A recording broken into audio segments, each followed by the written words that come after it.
Islamic Brotherhood Television. Silakan Ibu. Terima kasih. Assalamualaikum warahmatullahi wabarakatuh. Waalaikumsalam warahmatullahi wabarakatuh. Alhamdulillah wassalatu wassalamu ala rasulillah. Semoga Habibana berserta keluarga senantiasa sehat selalu, Amin. panjang umur, Amin. dimenangkan dalam segala perjuangannya. Amin ya rabbal alamin. Amin ya Perkenalkan rabbal kami dari Ummatul Wahidah Gunung Putri Bogor. Gunung Putri. Iya, kami berempat di sini ada Ibu Mariati, Bu Eti dan Bu Ida. Ahlan sahlan. Mohon Ya doanya marhaban. Habib, semoga kami senantiasa istiqomah Amin. dan sehat selalu. Amin. Amin. Izin bertanya tentang sholat jamak. Iya. Setahu saya kalau untuk qashar itu ada minimal jarak ya, Bib. Iya. Nah untuk jamak apakah ada minimal jarak juga atau tidak? Iya. Nah, Jadi terima yang kasih. ideal, Wassalamualaikum warahmatullahi yang ideal jamak pun tetap menggunakan jarak sama dengan qashar.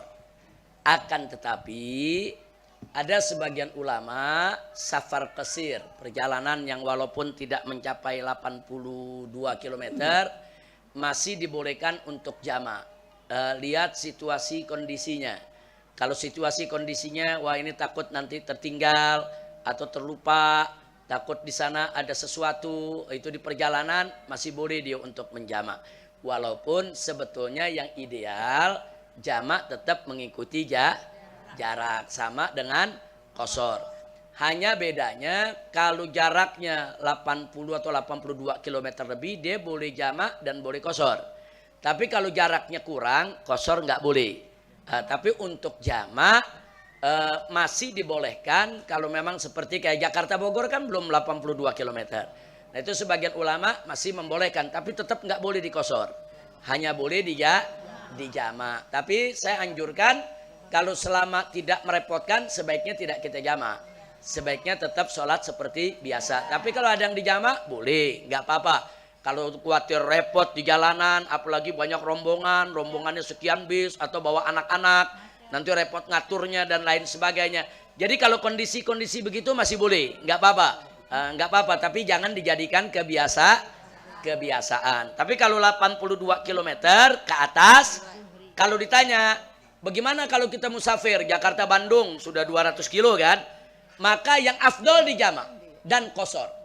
Nah, kadang-kadang kan ada orang nggak mau, saya mau sholat pada waktunya aja. Nah jadi kalau status kita safar yang panjang, sholat di jamak dan di qashar lebih afdol daripada tidak di jamak dan tidak di qashar. Jelas ya. Tapi kalau safar qasir kayak tadi tuh. Kalau safarnya pendek Jakarta Bogor nggak sampai 80-an, maka sholat tanpa di jamak lebih afdol. Tapi kalau mau di jamak masih boleh, asal jangan dijadikan kebiasaan. Jelas Bu ya? Ya baik. Begitu juga kalau dalam mazhab Syafi'i uzur sebetulnya hanya ada dua. Yaitu uzur untuk menjamak sholat, pertama musafir, yang kedua adalah hujan.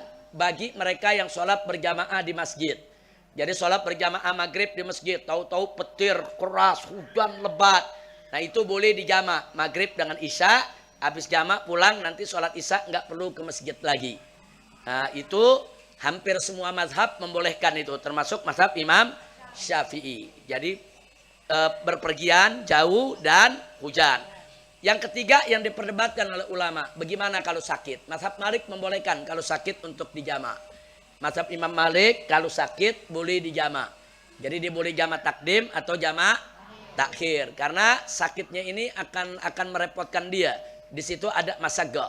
Walaupun sebagian mazhab mengatakan ya kalau sakit nggak usah dijamak, sholat aja seperti biasa. Dia nggak bisa sholat diri, sholat duduk, nggak bisa sholat duduk, sholat berbaring dan lain sebagainya.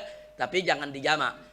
Nah, cuman kalau melihat kondisi orang sakit Bu, kondisi orang sakit memang dijamak lebih baik. Karena kita nggak tahu kondisi dia kan makin lama kadang-kadang makin melemah. Akhirnya begitu makin melemah daripada nanti sholat dia tinggal, lebih baik dia jamak. Masih boleh lah, kalau sakit nggak apa-apa. Nah kemudian yang berikutnya lagi, kalau terlalu sibuk. Sibuknya bukan sibuk yang maksiat, bukan. Jadi ada satu kesibukan, contoh, saya kasih contoh yang simpel. Ibu dengan keluarga.